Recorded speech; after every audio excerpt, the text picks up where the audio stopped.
प्रिय दर्शकों, शिव पुराण के श्री रुद्र संहिता में द्वितीय खंड का 8वां अध्याय, जिसमें काम की हार के उपलक्ष्य यह कथा है, तो आप इस कथा के अंत तक बने रहे और इसमें अपनी विशेष रुचि दिखाए।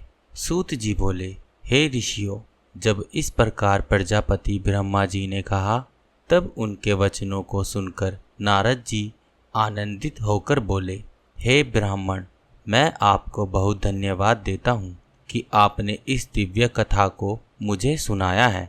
हे प्रभु, अब आप मुझे संध्या के विषय में और बताएं कि विवाह के बाद उन्होंने क्या किया, क्या उन्होंने दोबारा तप किया या नहीं। सूत जी बोले, इस प्रकार नारद जी ने ब्रह्मा जी से पूछा।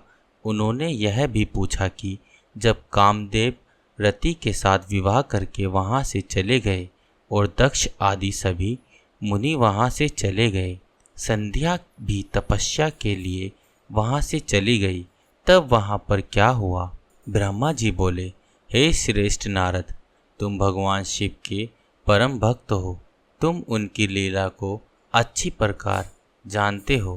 पूर्व काल में जब मैं मोह में फंस गया, तब भगवान शिव ने मेरा मजाक उड़ाया, तब मुझे बड़ा दुख हुआ। मैं भगवान शिव से ईर्ष्या करने लगा। मैं दक्ष मुनि के यहाँ गया, देवी रति और कामदेव भी वहीं थे। मैंने उन्हें बताया कि शिव जी ने किस प्रकार मेरा मजाक उड़ाया था। मैंने पुत्रों से कहा कि तुम ऐसा प्रयत्न करो जिससे महादेव शिव किसी कमनीय कांति वाली स्त्री से विवाह कर ले। मैंने प्रभु शिव को मोहित करने के लिए कामदेव और रति को तैयार किया।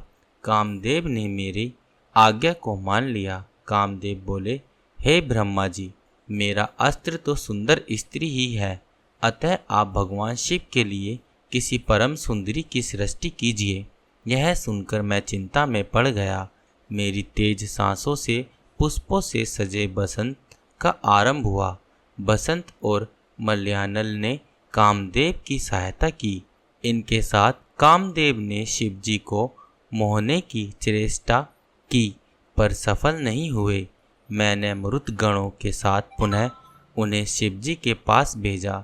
बहुत प्रयत्न करने पर भी वे सफल नहीं हो पाए। अतः मैंने बसंत आदि सहचरों सहित रति को साथ लेकर शिव जी को मोहित करने को कहा। फिर कामदेव प्रसन्नता से रति और अन्य सहायकों को साथ लेकर शिव जी के साथ स्थान को चले गए।